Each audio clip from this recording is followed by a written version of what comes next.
नमो अरिहन्ताणं नमो सिद्धाणं नमो आयर्याणं नमो उवज्जायाणं नमो लोये सव्वसाहुणम् ऐसो पंचनमुखारो सर्वपावपणासनो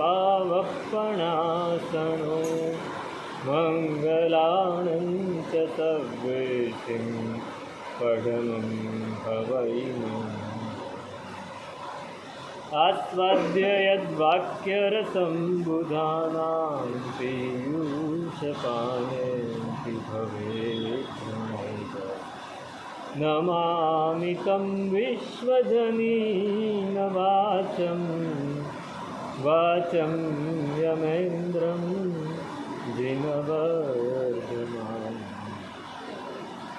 अचिन्त्यचिन्तामणिकल्पशाखिने विशुद्धसद्ब्रह्मसमाधिशालिने दयार्णवायार्थिकदायिने सतां नमो नमः श्रीगुरुनैमिषूरये नमो नमः श्रीगुरुनैमिषूरये नमो नमः श्रीगुरुनैमिषूरये।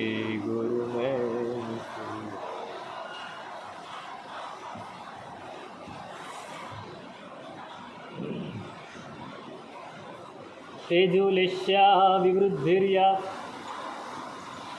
साधु पर्याय वृद्धितः भाषिता भगवत्यादौ तित्थं भूतस्य युज्यते।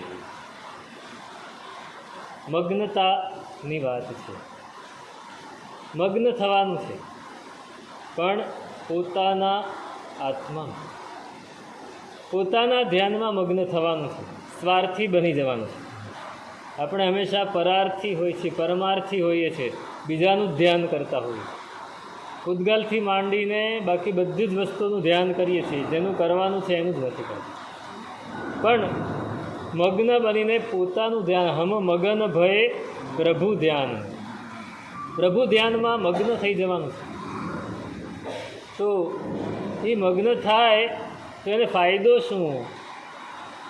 કોઈ પણ કાર્ય આપણે કરીએ એનો ફાયદો શું? શેના માટે આપણે કાર્ય કરીએ?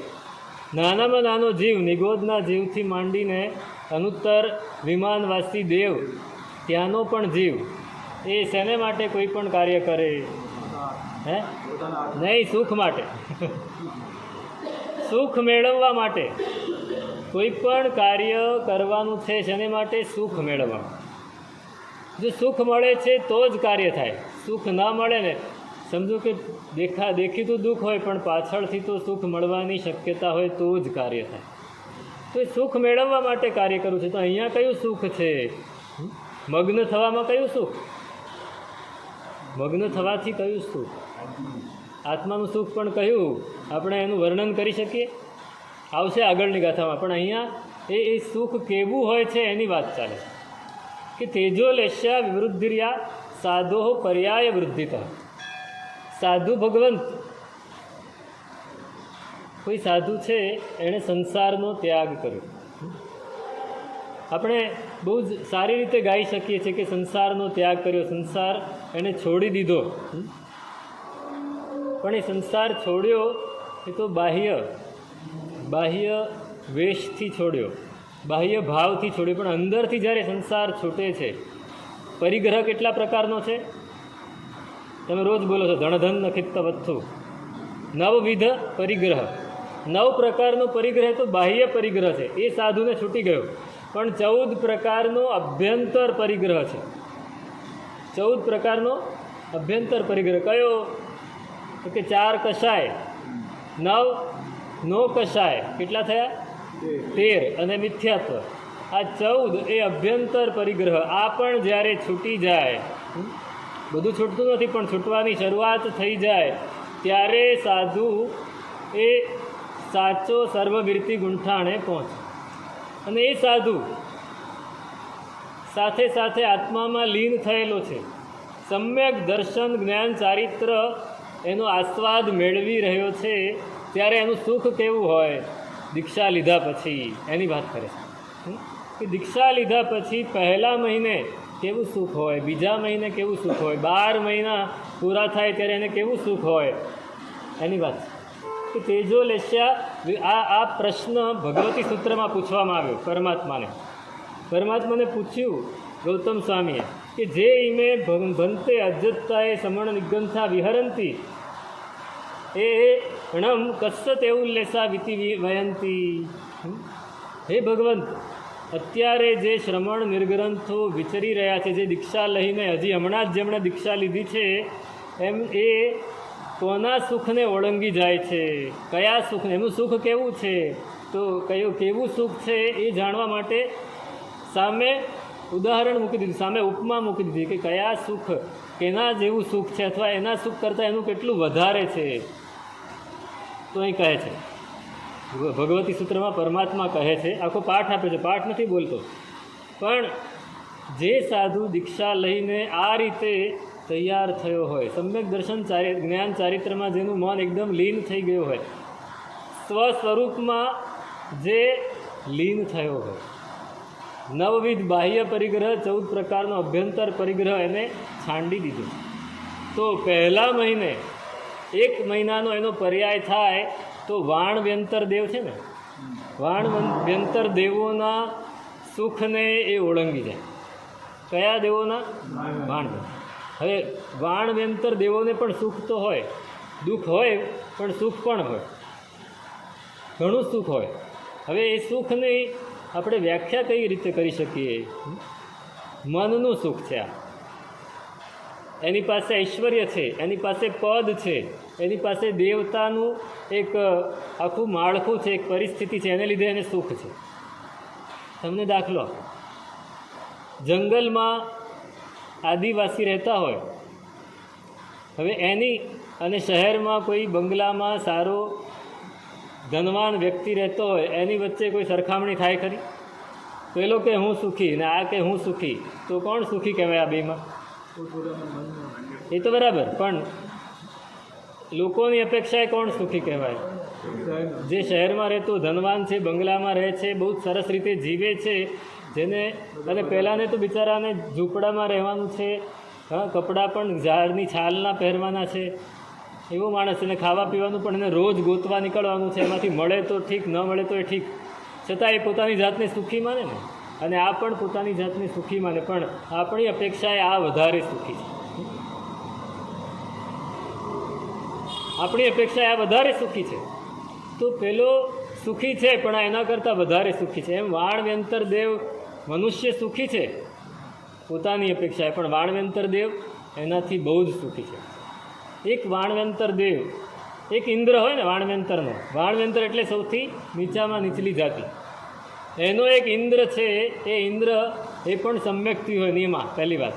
અને બીજી વાત, એની શક્તિ કેટલી હોય તો કે આ મેરુ પર્વતને દાંડો બનાવે, જંબુદ્વીપને છત્રી બનાવે, અને આખા તીર્છા લોકને દોડીને આંટા મારી શકે એટલી તાકાત એનામાં હોય. તો એને અંદરથી સુખ કેટલું હોય, અંદરથી પોતાના મનમાં આશ્વાસન કેટલું હોય કે મારી પાસે હું સુખી છું. એમ આપણી પાસે, સમજો કે તમારી પાસે 25 લાખ રૂપિયા એક વર્ષમાં તમે ધાર્યા હતા 25 ને આવી ગયા 50, તો મનમાં કેટલું સુખ અનુભવાય. ખાલી રૂપિયા જ પડ્યા છે એનું પણ સુખ એટલું અનુભવાય. કોઈ માણસ માંદો છે, કોઈને ટાઇફોઇડ થયો છે, રોજ દવા લઈને એ સ્વસ્થ રહે છે, અને કોઈ માણસ એની સામે એનો ભાઈ જ છે, એને ટાઇફોઇડ થયો નથી, એને કોઈ દવા લેવી પડતી નથી, કોણ સુખી? જેને દવા લેવી પડતી નથી એ સુખી છે. એમ વાણવ્યંતર દેવ જેટલા સુખી છે એના કરતાં સાધુ વધારે સુખી. 1 મહિનાના પર્યાયવાળા, 2 મહિનાના પર્યાયવાળા સાધુ, એ ભવનપતિના દેવો એના કરતાં વધારે. એમાં અસુર કુમારને છોડી દેવાના. પહેલાં ભવનપતિમાં પહેલી નિકાય અસુર કુમાર છે, એના સિવાયના 9 નિકાયના દેવો કરતાં 2 મહિનાના પર્યાયવાળા વધારે સુખી.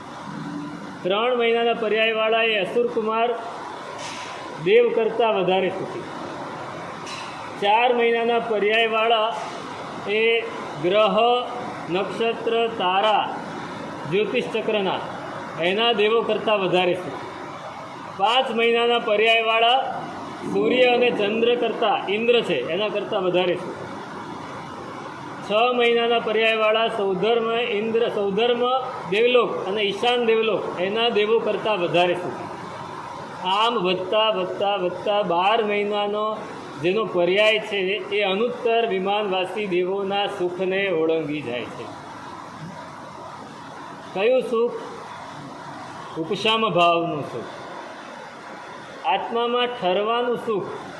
એ સુખની આપણે કોઈ કલ્પના જ ન કરી શકીએ. એ સુખની કલ્પના ન કરી શકીએ. એ સુખ એ જેને હોય એને જ ખબર પડે. મૂંગો ગોળ તણા ગુણ ગાય. કોઈ મૂંગો માણસ છે એને તમે ગોળ ખવડાવી દો, પછી એ ગોળ ખાવાથી એના મોઢા ઉપર જે ભાવ આવે, એનું મોઢું એકદમ પ્રફુલ્લિત થઈ જાય. હવે એ ગોળ, એને કહો કે આ ગોળનો તને શું આનંદ આવ્યો, તો એ વર્ણવી શકે? અરે મૂંગાની વાત જવા દો, આપણને કોઈ ગોળ ખવડાવે તો એ ગોળ કેવો છે એના વિશે કાંઈ બોલી શકાય?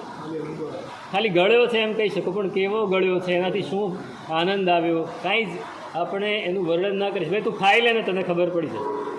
બસ ભગવાન તો આ જ કહે છે કે તમે અનુભવો તો જ આ ઉપશમ સુખનો અનુભવ થાય, નહીંતર નહીં. ખાલી વર્ણન આપણે સાંભળી લઈશું.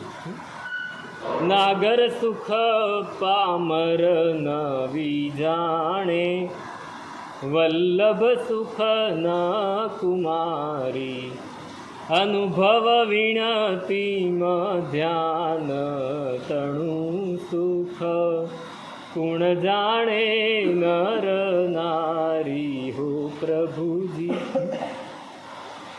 નાગર સુખ પામર નવી જાણે. મેં હમણાં કહ્યું કે આદિવાસી છે, એ આદિવાસી નગરમાં આવી ગયો સમજો, અને નગરમાં એનો કોઈક પૂર્વ પરિચિત છે.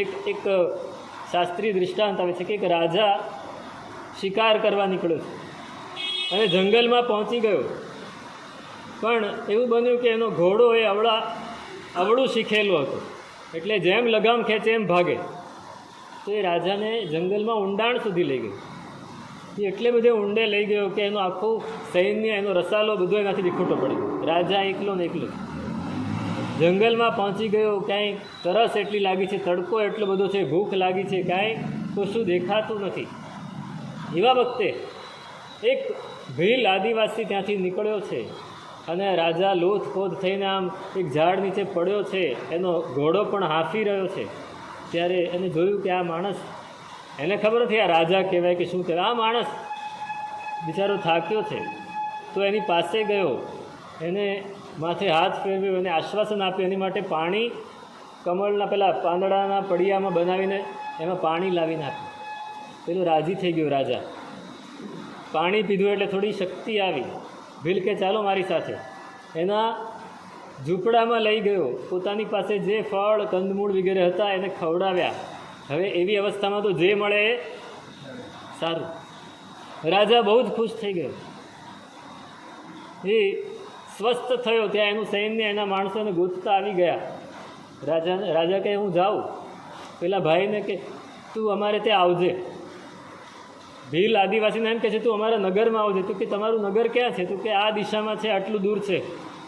પણ ત્યાં આવીને મારે કહેવાનું શું? તો તારે એટલું કહેવાનું કે રાજાને મળવું છે. તો એને એમ કે રાજા આમનું નામ છે.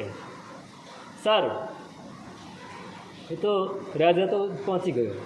હવે આદિવાસીના જે ગામ હતા, કસ્બા અલગ અલગ, એમાં કોઈક દિવસ કંઈક તકલીફ પડી. એટલે કોઈએ કહ્યું, આણે બધાને વાત કરેલી કે આ કોઈ આવ્યું હતું. તો કે તમારું પેલો નગરમાં કોઈ માણસ ઓળખીતો છે જે આવ્યો હતો, એને જઈને કહે ને તો આપણું કામ થઈ જાય એમ કે.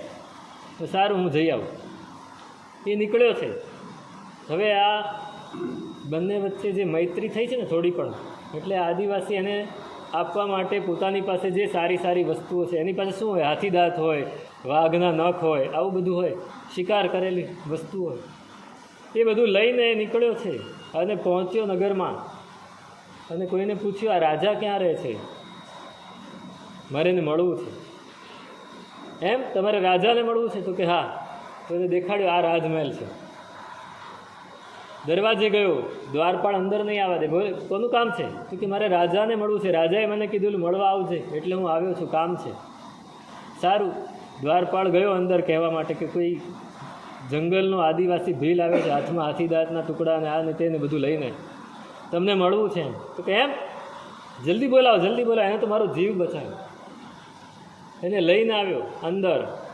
રાજા ઊભો થઈ ગયો, લોકો બધા જોતા રહી ગયા, ભેટી પડ્યો અને બેસાડ્યો પોતાની પાસે. પેલો પણ આભો બની ગયું કે આ શું ચાલે છે. પછી રાજાએ કહ્યું કે બોલ ભાઈ. તો કે મારે કામ છે. તો કામ વામની વાત પછી, પહેલાં તું સરસ નાહી ધોઈને ખાઈ પીને તૈયાર આરામ કરીને આવ. એને મોકલ્યો છે રાજાના અતિથિ ગૃહમાં. એને માણસો આપી દીધા, એને સરસ નવડાવ્યું, ધોવડાવ્યું, સારા કપડાં પહેરાવ્યો. કે આવા કપડાં હું ન પહેરું, અહીંયા તો એવા જ પહેરવા પડે. પહેરાવ્યા, જમાડ્યો, આવ્યો રાજ દરબારમાં. રાજ દરબારમાં નૃત્ય ચાલે છે, સંગીત ચાલે છે, બધું સાંભળે છે. પછી કામ પૂછ્યું તો એ કામ કીધું. પછી કે તું એ કામ તો થઈ જશે, તું અહીંયા થોડા દિવસ રહે, મારી મહેમાન ગતિ માણ. અઠવાડિયું 15 દિવસ એને નગરમાં બધે ફેરવ્યો, બધું દેખાડ્યું, ખવડાવ્યું, પીવડાવ્યું, બધું બહુ સરસ ભેટ સોગાદો આપી અને કીધું કે હવે તારું કામ થઈ જશે, તારે જા, જવું હોય તો. પોતાના માણસોને સાથે મોકલ્યા જંગલ સુધી. એ મૂકીને પાછા આવ્યા. પછી પેલો બધાએ લોકો ભેગા થયા છે અને બધી વસ્તુઓ આપે છે અને કહે છે આપણું કામ થઈ ગયું. તો બધા રાજી થઈ ગયા. પણ કે ત્યાં 15 દિવસ ત્યાં નગરમાં કર્યું શું? તો શું કહે? શું કર્યું, શું ખાધું, શું પીધું, શું ફર્યો, શું જોયું? હવે એ આદિવાસીની પાસે એક મર્યાદા છે કે એની પાસે શબ્દો ત્યાં જેટલા વપરાતા હોય એટલા જ શબ્દો છે એની પાસે, વધારે શબ્દો નથી. એટલે એ કયા શબ્દોમાં અને કયા, સમજો કે એને કોઈ શબ્દ આવડતા હોય તો પણ પેલા લોકો તો એ જ શબ્દો સમજે છે. એ શબ્દોમાં એ શું વર્ણવી શકે? ન વર્ણવી શકે. એને જે સુખ અનુભવ્યું એનું વર્ણન એ કરી ન શકે. હું તમને દાખલો આપું. અમારી પાસે કેટલાક માણસો ક્યારેક કામ માટે આવે, તો હવે એની પાસે, એ પોતાના ગામડામાં રહેતા હોય ને, તો એની પાસે અમુક જ શબ્દો હોય વાપરવા માટે, વધારે શબ્દ ન હોય. આપણે માટે ગાયનું બચ્ચું એને શું કહેવાય? વાછરડું. કૂતરાનું બચ્ચું એને ગલુડિયું કહેવાય. ભેંસનું બચ્ચું એને પાડરડું કહેવાય. હવે એ લોકો પાસે એક જ શબ્દ હોય કે આ ગાયનું ગલુડિયું છે, આ ભેંસનું ગલુડિયું છે, આ બકરીનું ગલુડિયું છે. એની માટે ગલુડિયું એક જ શબ્દ, બીજા કોઈ શબ્દ નહીં. આપણી માટે કોઈક બહેન આવ્યા હોય ઉંમરવાળા, તો આપણે કહીએ માજી, માજી કહીએ. કોઈ જાજરમાં હોય તો આપણે એને આ મોટા વ્યવસ્થિત છે, બહેન છે, આમ તેમ આપણે એવા શબ્દો વાપરીએ. એની પાસે એક જ શબ્દ છે, બૈરું. આ બૈરું આવ્યું. હા, રાજાની રાણીઓ તો કે રાજાનું બૈરું છે, એમ જ કે. હવે એ લોકો પાસે શબ્દ જ ન હોય તો એ શું વર્ણન કરે?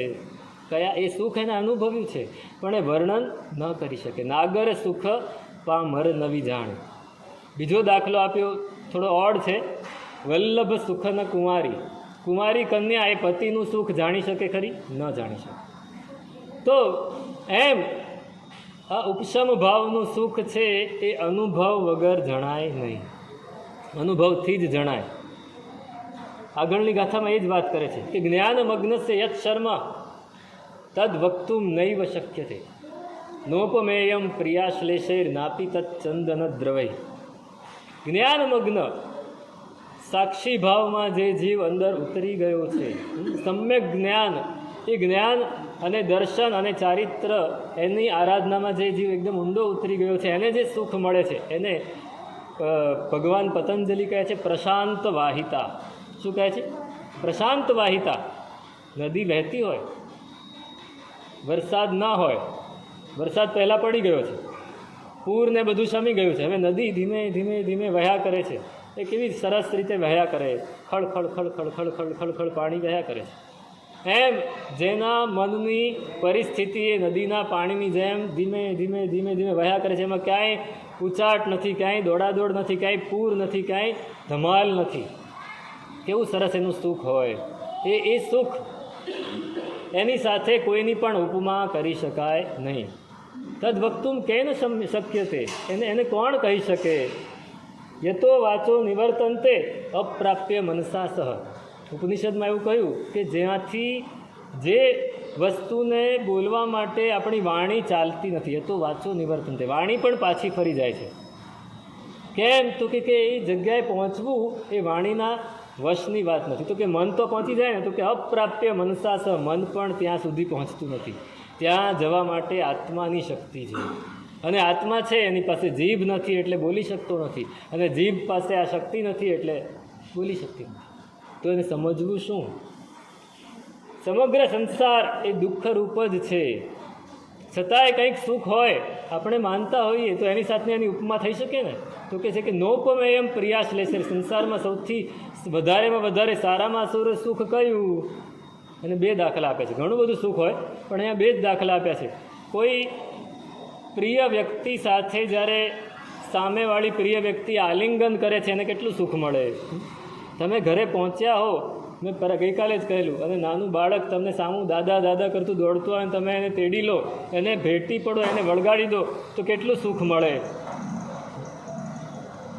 એક પ્રેમી પોતાની પ્રેમિકાને ભેટે તો કેટલું સુખ મળે. પણ એની સાથે આની ઉપમા ના થઈ શકે.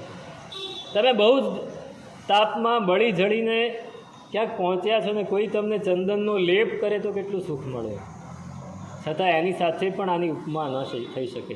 નોપમેયમ પ્રિયાશ્લેષૈર નાપી તત્ ચંદન દ્રવૈ, ચંદનનો લેપ કરો તો પણ. હવે બીજા કેટલાય સુખો છે. લોકો અમને આવીને પૂછે, સાહેબ સંસારમાં તો અમને તો સુખ અનુભવાય છે, છતાંય તમે કહો છો સંસારમાં સુખ નથી, તો એનું શું કારણ?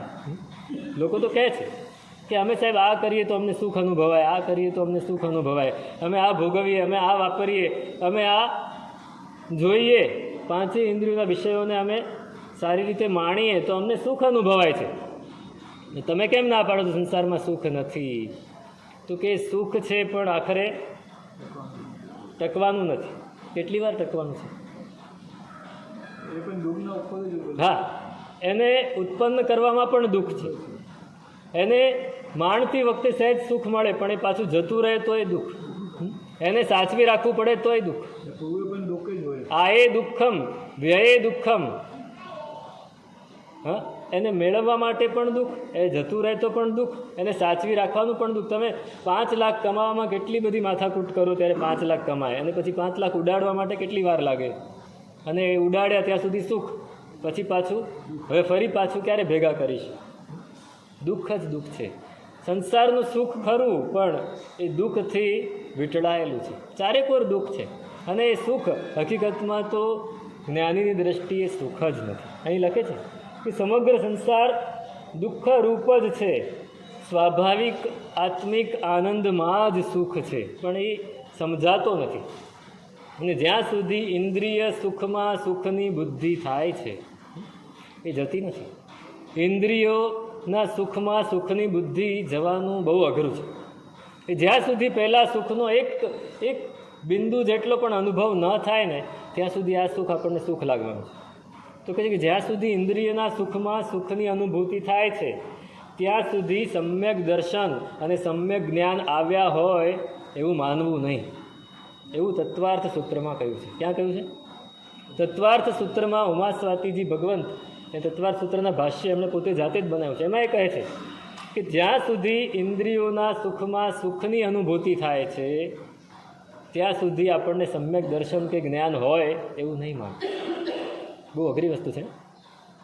સમ્યક દર્શન આપણે ફક્ત એને માન્યતા ઉપર જ ચલાવીએ છીએ કે હું અરિહંતને માનું છું, હું ગુરુને માનું છું, હું ધર્મને માનું છું તો હું સમ્યક દર્શની.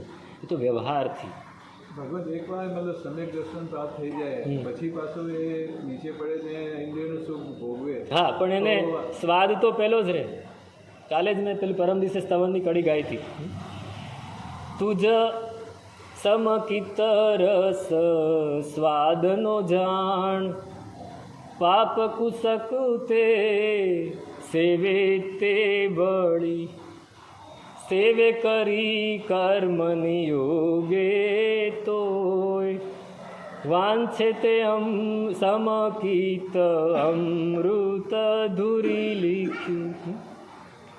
એ તુજ સમકિત રસ સ્વાદનો જાણ. એને એકવાર સમ્યક્ત્વના રસનો, સમ્યક્ત્વ એટલે જે જેવું છે એવું એને સમજી લેવું, એને અનુભવવું. આત્માને આત્મા તરીકે, પૂતગલને પૂતગલ તરીકે ભેદ જ્ઞાન જ્યારે એને સમજાઈ જાય છે, એનો એક ક્ષણ માટે પણ એને અનુભૂતિ થઈ ગઈ, તુજે સમકિત રસ સ્વાદનો જાણ. પણ પછી કુસંગતિ, કર્મનો ઉદય, આ બધું આવ્યું ને પાપ એ કરવા માંડે, ઇન્દ્રિયોના સુખમાં પાછું લીન થઈ જાય, પણ એનું મન ક્યાં હોય? વન છે તે અમૃત, સમકિત અમૃત ધૂરી લખ્યું. એ વાંચે શું, એને ઈચ્છે શું? તો કે સમકિત રૂપ અમૃત જ એ ઈચ્છે. ભગવાન ચારિત્ર મોહિનીનો ઉદય ધર્મ પુરુષાર્થમાં અંતરાય કરે. ચારિત્ર મોહિનીનો ઉદય હોય એ ધર્મ પુરુષાર્થ કરવામાં એ અંતરાય કરે જીવને. એ તો કરે, ચારિત્ર મોહિનીનો ઉદય હોય એટલે કરે, પણ એને ચારિત્ર મોહનીય પહેલાં જ, આ તો સમ્યક દર્શનને જ્ઞાનની વાત કરી. સમ્યક્ત્વ શું છે? હજી ચારિત્ર આવ્યું નથી, પણ ચોથા ગુંઠાણે જ એને આ અનુભૂતિ થવા માંડી છે. એ ચોથા ગુંઠાણે અનુભૂતિ થઈ ગઈ પછી બહુ વાંધો નથી આવતો, એ કદાચ પડે તોય પાછો જાતે ઊભો થઈને ચાલવા માંડે છે. પડવાની શક્યતા ઘણી બધી છે, પણ મિથ્યાત્વી પડે તો એને ઊભા કરવાવાળું કોઈ નથી, એ જાતે તો ઊભો થઈ શકવાનું જ નથી. અને સમ્યક્ પડે તો એ જાતે ઊભો થઈને ચાલે એટલી એની શક્યતા છે. એટલા માટે અહીં કહે છે કે એના સુખની તોલે કોઈ આવી શકે નહીં.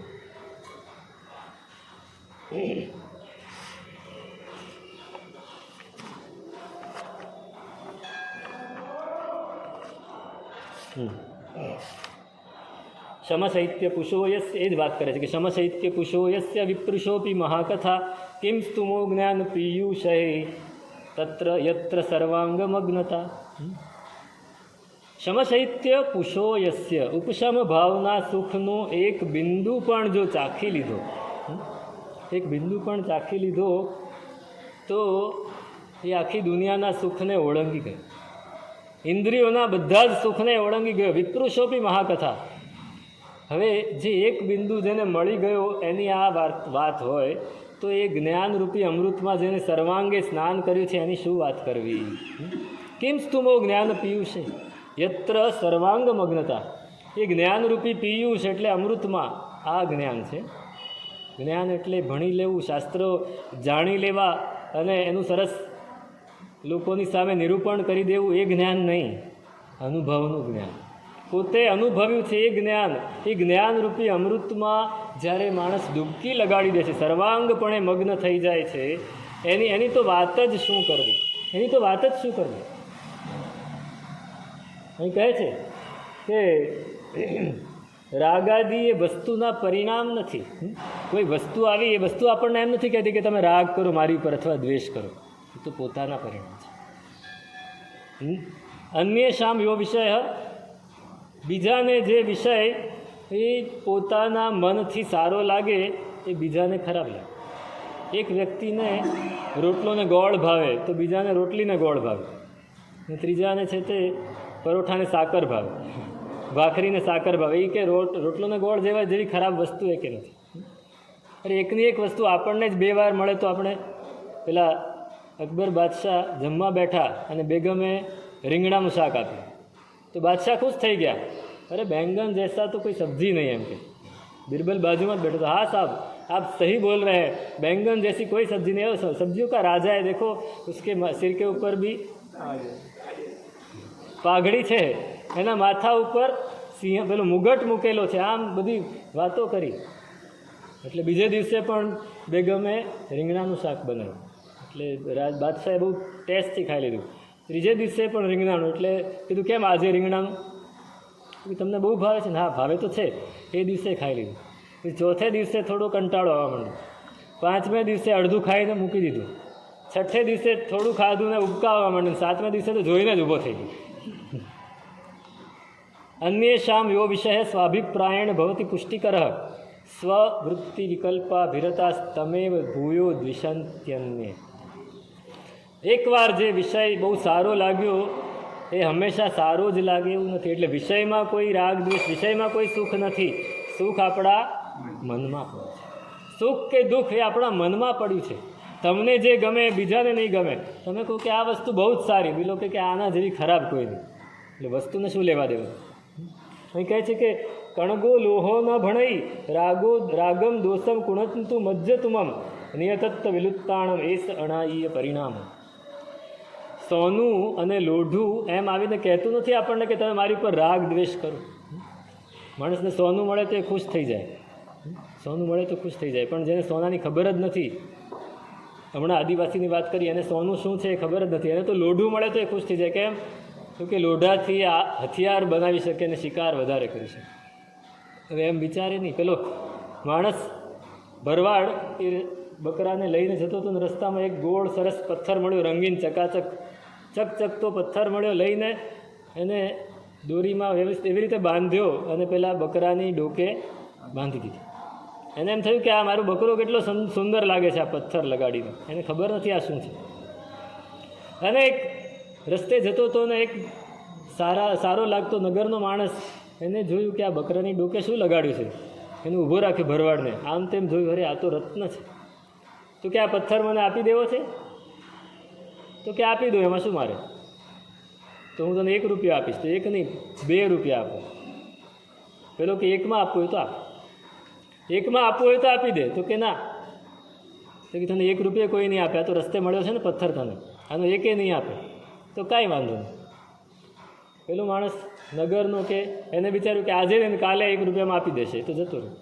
પેલો થોડો આગળ ગયો અને બીજો એક મળ્યો, એ ઝવેરી હતો. આ ઝવેરી જ હતો, પણ પેલો થોડો ઉચ્ચ કક્ષાનો ઝવેરી હતો. એને જોયું ને જોતા વેત કીધું આ પથ્થર મને આપી દે.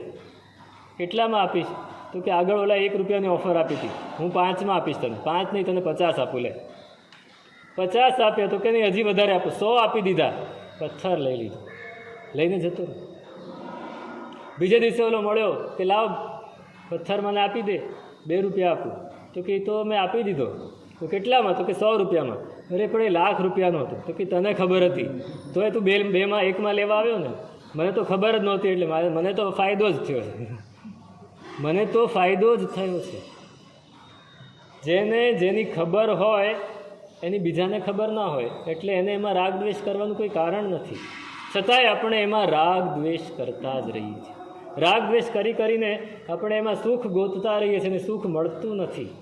સુખ ક્યાં મળે છે? ઉપશમ ભાવમાં મળે છે. એ ઉપશમ ભાવમાં જ્યારે આપણે અંદર ઉતરીએ ત્યારે એનું એક ટીપું, એક બિંદુ પણ જો આપણને સ્પર્શી ગયું ને, પછી બીજું બધું જ ભૂલી જશો. બધું જ ભૂલી જશો. અનુભવ કરવો પડે. સંસાર એનો અનુભવ આપણે સતત કરીએ છીએ, છતાંય અહીંયા કહે છે કે નિયતત્વ વિલુપ્તાણમ એસ અણાયીય પરિણામો. આપણું આ અનાદિ પરિણામ છે કે આપણે ગમે એટલો અનુભવ કરીએ સંસારના દુઃખોનો, છતાંય એમાં સુખ ગોતવા માટે જ નીકળીએ છીએ. આપણે શું કરીએ છીએ? રોજ અનુભવ થાય છે આપણને કે આ સંસારમાં દુઃખ છે, દુઃખ રૂએ દુઃખ ફલે દુઃખાણું બંધે, છતાંય આપણે બીજે દિવસે બધું જ ભૂલીને પેલું આપણે તે દાખલો આવે છે, તમે બહુ વાર સાંભળ્યો છે કે ગર્ભમાં માતાની કુક્ષીમાં ગર્ભમાં આવેલું બાળક 9 મહિના એને ઊંધા લટકે એવું પડે ત્યારે શું વિચારે છે કે આમાંથી નીકળવું, પછી એવું કરવું છે કે ફરી અહીંયા પહોંચવું નહીં, ફરી અહીંયા આવવું જ ન પડે એવું કરવું છે. હકીકતમાં કેમ કે પૂર્વભવના સંસ્કાર લઈને આવ્યો છે અને ત્યાં એની વિચાર શક્તિ ચાલુ છે. જેમ ભગવાન 3 જ્ઞાનથી યુક્ત છે, એમ આપણે પણ 2 જ્ઞાનથી તો યુક્ત હોઈએ અને ત્યાં બધું જ વિચારી શકીએ. પેલા અષ્ટાવક્રજી માતાની કુક્ષીમાં હતા અને પિતા વેદ ભણાવતા ભૂલ કરે તો આ ગર્ભમાં રહીને એની ભૂલ કાઢે છે. અભિમન્યુએ શું કર્યું હતું? 7 કોઠા શીખી લીધેલા ગર્ભમાં ને ગર્ભમાં.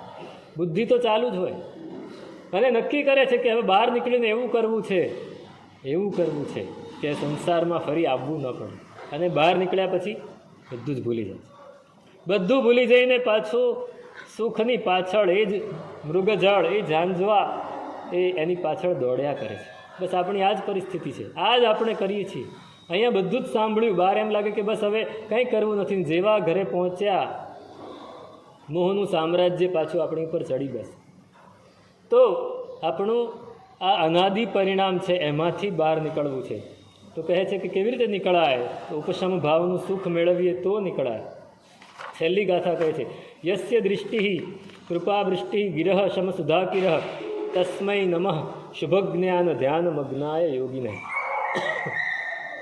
જે શુભ ધ્યાન અને શુભ જ્ઞાનમાં મગ્ન થયો છે. આપણે સતત આર્ત ધ્યાનમાં હોઈએ છીએ. આર્ત ધ્યાન આપણો પીછો છોડતું જ નથી, કારણ કે બેભાન હોઈએ છીએ. બેભાન હોઈએ છીએ. તમે ફક્ત 10 મિનિટ તમારી જાત ઉપર નજર રાખો, જાત ઉપર નજર રાખો, ફક્ત 10 મિનિટ. તમને ખ્યાલ આવશે કે 10 મિનિટમાં મન ક્યાંનું ક્યાંય પહોંચી જાય છે અને પાછું આવી જાય છે. આર્ત ધ્યાન કરીને આપણને ખ્યાલ પણ નથી આવતો. આપણે આર્ત ધ્યાન કોને કહેવાય? શરીર અને પૂતગલ વિશે વારંવાર જે વિચાર આવે એ આર્ત ધ્યાન. આપણે શું વિચારીએ? અહીંથી આજે તો આ કપડાં પહેરવા છે, આજે આ કપડાં પહેરવા છે, અને આજે એ કપડાં પહેરીને આ રીતે પરફ્યુમ નાખીને વ્યવસ્થિત તૈયાર થઈને પેલી ઓફિસે જવું છે, પહેલાંને મળવું છે, એની સાથે આ કામ કરવું છે. તમે એકવાર પ્લાન કરી દો બરાબર છે, પણ મન કેટલા વિકલ્પ કરશે એની પછી? પેલો આમ કહેશે તો હું એને આમ કહીશ, પછી ત્યાંથી નીકળીને હું આમ જઈશ, ત્યાંથી ત્યાં આ મળશે તો આની સાથે આ ખાવાનું છે એ ખાઈ લઈશ, પછી ઘરે આવીને આજે થોડો આરામ કરવો છે, પછી આ કામ પતાવવાનું છે, પહેલાંને મળવાનું છે, ઉઘરાણી કરવાની છે. આપણે 15, 20, 25, 30 વિચારો એક પછી એક સંકળાયેલા આવ્યા જ કરે. આ શું છે? આર્ત ધ્યાન. એ આર્ત ધ્યાનમાંથી આપણે નવરા જ નથી પડતા. હકીકતમાં આટલી બધી ક્રિયાઓ આપણે ત્યાં કેમ કરવામાં આવે છે? આપણને અત્યારના યુવાનોને તો બહુ જ કંટાળો આવે છે કે સાહેબ તમે બહુ ક્રિયાઓ કરાવો છો, સામાયિક કરાવો ને, પ્રતિક્રમણ કરાવો ને, દેવવંદન કરાવો ને, આ કરાવો ને, તે કરાવો ને, ઔષધ કરાવો ને. શેને માટે? આર્ત ધ્યાનથી બચવા માટે. આર્ત ધ્યાનથી બચવા માટે. જી હા, બહુ ક્રિયા વ્યાપ, જ્યાં ઘણી બધી ક્રિયાઓ છે, એ ક્રિયાઓ કરતાં મન સંસારથી એટલા અંશે બહાર નીકળ્યું તો આદત પડી. મનને આદત પાડવાની છે, મનને આદત પાડવાની છે તો કંઈક આગળ વધાશે ને. મનને આદત જ નહીં પડે, પણ આપણે અહીંયા આવીને પણ એ જ વિચાર કર્યા કરીએ તો મનને આદત નહીં પડે. મનને આ કરતાં વિચારો કરવાની જ આદત પડશે, આર્ત ધ્યાન કરવાની જ આદત પડશે. અહીં કહે છે કે શુભ ધ્યાન શુભ જ્ઞાન મગ્નાય યોગીને. જે શુભ ધ્યાનમાં મગ્ન થયો છે એ જ યોગી છે. યોગી એટલે કોઈ જંગલમાં બેસીને આમ સાધના કરે એ જ યોગી નહીં. આપણે પણ યોગી બની શકીએ જો આપણે શુભ ધ્યાનમાં રહી શકીએ, શુભ જ્ઞાનમાં રહી શકીએ, શુભ ધ્યાનમાં મગ્ન રહી શકીએ તો આપણે પણ યોગી છીએ. અને યોગી છે તો યોગીની દૃષ્ટિ કેવી હોય? તો કે યસ્ય દૃષ્ટિ કૃપા વૃષ્ટિ. એની દૃષ્ટિ એ જાણે કરુણાથી ભરેલી દૃષ્ટિ છે. એની સામે કોઈ જુએ તો એને સુખ થાય. આપણે કોઈની સામે જોઈએ તો સામેવાળી વ્યક્તિને સુખ થાય કે દુઃખ થાય કે કંટાળી જાય? આ શું મારી સામે જોયા કરે છે? આ શું મારી સામે જોયા કરે છે? અરે આપણી દૃષ્ટિ કોઈની ઉપર પડે અને એ વ્યક્તિ રાજી થાય તો સમજવું કે અજાણી વ્યક્તિને પણ આપણી દૃષ્ટિ એની પર પડે તો સમજવું કે આપણા મનમાં શુભ ભાવ હશે તો જ એ રાજી થાય. યસ્ય દૃષ્ટિ કૃપા વૃષ્ટિ ગિરહ શમ સુધા કિરહ. એ બોલે અને ઉપશમ રસના ઝરણા વહે. એવા શુભ ધ્યાન અને શુભ જ્ઞાનમાં મગ્ન એવા યોગી ભગવંતને નમસ્કાર થાય. મગ્ન થવાની વાત છે, આત્મ ધ્યાનમાં મગ્ન થવું છે. આત્મ ધ્યાન મારે અવધુ સદા મગન મેં રહેના, એ તો આપ સ્વભાવ. સંતો સદા સ્વરૂપે રહેવું. આત્મ ધ્યાન મારે સંતો સદા સ્વરૂપે રહેવું. સકલ જીવ છે કર્માધીન, કોઈને કાંઈ ન કહેવું, કોઈને કાંઈ નથી કહેવું. આત્મ ધ્યાનમાં રે સંતો સદા સ્વરૂપે રહેવું. સ્વરૂપમાં રહેવું છે, પરરૂપમાં નથી રહેવું. આ મગ્ન અષ્ટકનો આ સાર છે. આપણે આ મગ્ન અષ્ટકમાં જે શીખવાનું છે ફક્ત જાણીને બેસી નહીં રહેતા, મગ્ન થવાની કોશિશ કરો. કંઈક જે આપણે કરી રહ્યા છીએ એમાં જ, નવું કાંઈક શીખવાનું નથી. જે આપણે કરી રહ્યા છીએ, આપણે એક સામાયિક કરીએ છીએ, એક જાપ કરીએ છીએ, એક ભગવાનની પૂજા કરીએ છીએ. એ કરતી વખતે મનને એવું સ્થિર કરવું છે કે બીજું બધું ભૂલાઈ જાય, બીજું બધું જ ભૂલાઈ જાય, બીજું બધું ભૂલાઈ જાય. એવું ભૂલાઈ જાય. પેલા બાદશાહ એ નમાઝ પડવા બેઠા હતા, ખબર છે ને? બાદશાહ નમાઝ પડવા બેઠા છે અને રસ્તામાં જઈ રહ્યા છે, નમાઝનો સમય થયો, ચુસ્ત 5 વાર નમાઝ પડવાની એટલે પડવાની જ. તો રસ્તામાં જ એક જગ્યા સારી જોઈ, ઝાડ નીચે બેસી ગયા અને નમાઝ પડી રહ્યા છે. એને પોતાની સાદડી બિછાવી છે, સારે એ ચોખ્ખી સાદડી જેની પર સૂતા ન હોય, ખાધું ન હોય એવી ચોખ્ખી સાદડી એ લોકો પણ સાથે રાખે. એની પર એ નમાજ આપણે જેમ કટાસનું રાખ્યું, એ નમાજ પઢી રહ્યા છે ને એક સ્ત્રી દોડતી દોડતી આવી અને એની ઉપર પગ મૂકીને જતી રહી. એટલે આ એકદમ ડિસ્ટર્બ થઈ ગયું કે હમણાં એ આવે ને એને પકડાવી નાખું, ક્યાં છે એ સ્ત્રી, કોઈ મારા માણસને મોકલું, નમાજ પૂરી થાય પછી વચ્ચે નહીં. પાછું એટલું ધ્યાન રાખે છે કે નમાઝની વચ્ચે નહીં, એમ પૂરી થઈ પોતાના માણસને કહેવાય જાય ત્યાં પેલી સ્ત્રી પાછી આવે. એટલે આ રાજાએ એને અટકાવી, હે તો કે જી જહાંપના, કે શું આમ દોડે છે? તો કેમ? તો ખબર નથી પડતી હું નમાઝ પડતો હતો ને મારી સાદડી ઉપર તું થઈને ચાલી ગઈ. તો પેલી તને બરાબર સજા કરવી પડશે. તો કે હસવા માંડી જોર જોરથી. તો કેમ હસે છે? તો કે સાહેબ બાદશાહ સલામત એમ કે હું મારા પ્રેમીને મળવા જતી હતી. હવે મારા પ્રેમી માટે મને એટલો બધો રાગ છે કે એને મળવા જતી હતી તો મને દુનિયા આખી ભૂલાઈ ગઈ હતી. તો તમે આખી દુનિયાના માલિક એને મળવા માટે નમાઝ પઢવા બેઠા હતા, તો તમને હું કેવી રીતે યાદ આવી વચ્ચે? હું આવી એ જ ખબર નહીં પડવી જોઈએ. મગ્ન થઈ જાય. જેમ સંસારી સુખ પ્રત્યે, સંસારી કોઈક આપણી જાણીતી માનીતી આપણને ગમતી વ્યક્તિ પ્રત્યે આપણે એકદમ એકાગ્ર થઈ જઈએ છીએ, એમ અહીંયા આ મગ્ન થઈ જવાનું છે. એ મગ્નતા અષ્ટક આપણને આ શીખવાડે છે. આપણા જીવનમાં મગ્નતા લાવજો. એ જ હવે આવતીકાલ અને પરમ દિવસ 2 દિવસ વાંચના મંગલિક રહેશે. સોમવારથી આપણી વાંચના કરીશું.